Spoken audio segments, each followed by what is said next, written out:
మెదక్ జిల్లా నర్సాపూర్ నియోజకవర్గం మాసాయిపేట మండల కేంద్రంలో రైతులు పండించిన ధాన్యం ప్రభుత్వం పూర్తి స్థాయిలో కొనుగోలు చేస్తుందన్నారు.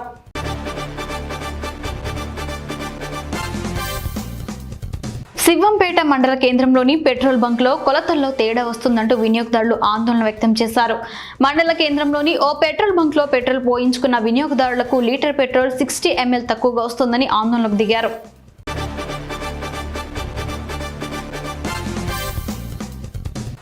తెలంగాణ సర్పంచ్ల సంఘం ఆధ్వర్యంలో తెలంగాణ స్థానిక సంస్థల ఎన్నికలు, గ్రామ పంచాయతీ పెండింగ్ బిల్లులు చెల్లించిన తర్వాతనే స్థానిక సంస్థల ఎన్నికలు నిర్వహించాలని హైదరాబాద్లో ఎన్నికల కమిషనర్కి వినతి పత్రం అందజేశారు.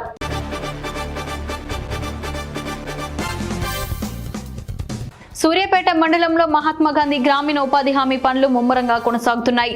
మండలంలోని పలు గ్రామాల చెరువులో రేగడి మట్టి ఎత్తిపోత కార్యక్రమం జరుగుతోంది.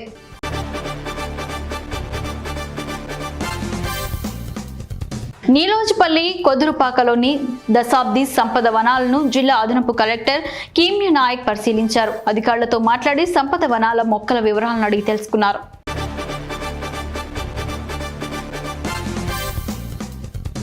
విశాఖలోని రుషికొండ బీచ్ పర్యాటకులతో కలకల్లాడింది. వందలాది మంది వివిధ రాష్ట్రాల నుంచి పర్యాటకులు భారీగా తరలివచ్చారు. కుటుంబాలతో సహా వచ్చి ఎంజాయ్ చేశారు.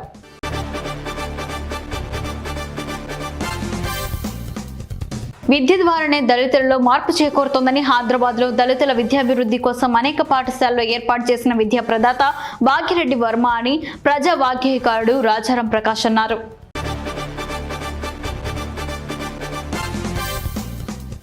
పట్టభద్రుల ఎమ్మెల్సీ ఉప ఎన్నికలో బీజేపీ అభ్యర్థి గుజ్జుల ప్రేమేందర్ రెడ్డి గెలుపు కోసం భువనగిరిలో ఆత్మీయ సమావేశం నిర్వహించారు.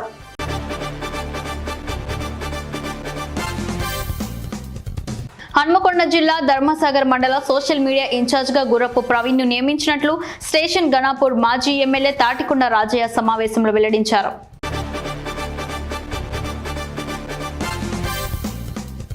నిర్మల్ జిల్లా బైంస గడ్డెనవాగు ప్రాజెక్టు వివరాలను అధికారులు వెల్లడించారు. ప్రాజెక్టు పూర్తి సామర్థ్యం 358.70 అడుగులు ఉండగా ప్రస్తుతం నీటి మట్టం 357.90 అడుగులు ఉందని పేర్కొన్నారు.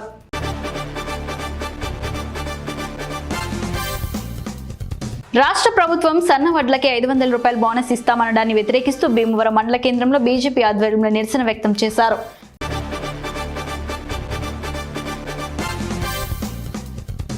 మాజీ సీఎం కేసీఆర్ పాలనలో తెలంగాణ రాష్ట్రం అన్ని విధాలుగా అభివృద్ధి చెందిందని స్టేషన్ గణాపూర్ మాజీ ఎమ్మెల్యే తాటికొండ రాజయ్య అన్నారు.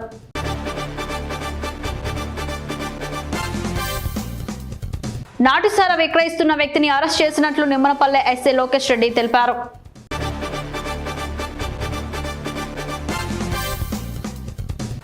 ఒంగోలు పార్లమెంట్ సభ్యులు మాగుంట శ్రీనివాసరెడ్డి తిరుమల శ్రీవారిని దర్శించుకున్నారు. ఎంపీతో పాటు పలువురు టీడీపీ నాయకులు ఆయన వెంట స్వామివారిని దర్శించుకున్నారు.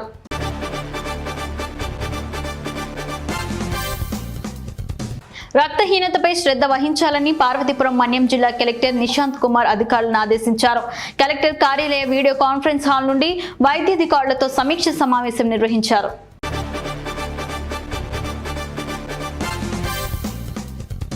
వరంగల్ ఎల్లం బజార్ ప్రాంతానికి చెందిన ప్రేమ్చంద్ లోన్ ఇప్పిస్తానని మేడిని శ్రీధర్ వద్ద 42,000 తీసుకుని ఇప్పించలేదు. ప్రేమ్చంద్ ఇంటికి వెళ్లి అడగగా ఏం చేస్తావో చేసుకొని బెదిరించడంతో కాకతీయ టాకీస్ వద్ద పెట్రోల్ బాటిల్తో రోడ్డుపై కూర్చొని నిరసన తెలిపారు.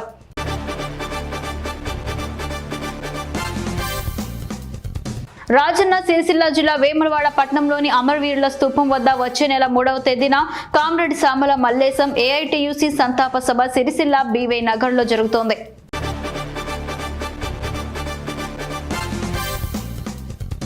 సెట్టూరు మండల కేంద్రంలో కళ్యాణ్ దుర్గం పట్టణ సీఐ హరినాథ్ ఆధ్వర్యంలో 5 మండలాల పోలీసులు కార్డన్ సెర్చ్ నిర్వహించడం జరిగింది. సీఐ మాట్లాడుతూ గ్రామాలలో ఎటువంటి అల్లర్లు జరగకుండా ఉండేందుకు చర్యలు తీసుకోవడం జరుగుతుందన్నారు.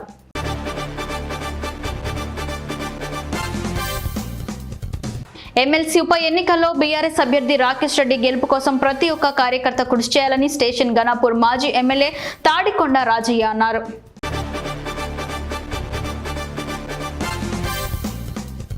తిరుపతి శ్రీ కపిలేశ్వర ఆలయంలో మే 23వ తేదీన జరగనున్న పుత్ర పుష్ప యాగానికి శాస్త్రోక్తంగా అంకురార్పణ జరిగింది.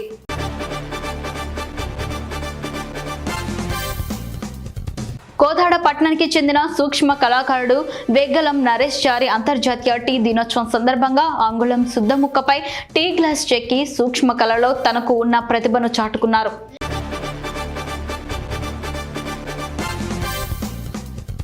మాక్లూర్ మండలం మదన్పల్లి గ్రామంలో PSSM కమిటీ ఆధ్వర్యంలో మెగా కరోనా శాకాహార ర్యాలీ నిర్వహించారు. ఈ సందర్భంగా శాకాహారం ర్యాలీ గ్రామాల్లోని పొరవీధుల నుంచి గాంధీ విగ్రహం వరకు శాకాహారి ర్యాలీ నిర్వహించారు.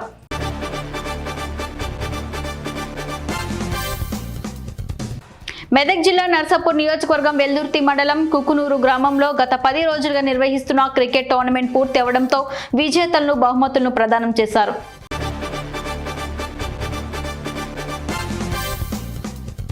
సీఎం రేవంత్ రెడ్డిది మాటల గారడి ప్రభుత్వమని పాలమూరు బీజేపీ ఎంపీ అభ్యర్థి డీకే అరుణ ధ్వజమెత్తారు.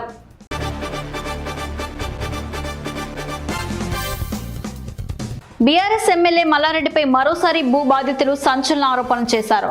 తమకు చెందిన 33 గుంటల భూమిని ఆయన భూమిలో కలుపుకొని భయప్రాంతులకు గురి చేశారని వారు హైదరాబాద్ ప్రెస్ క్లబ్ లో మీడియాతో తెలిపారు.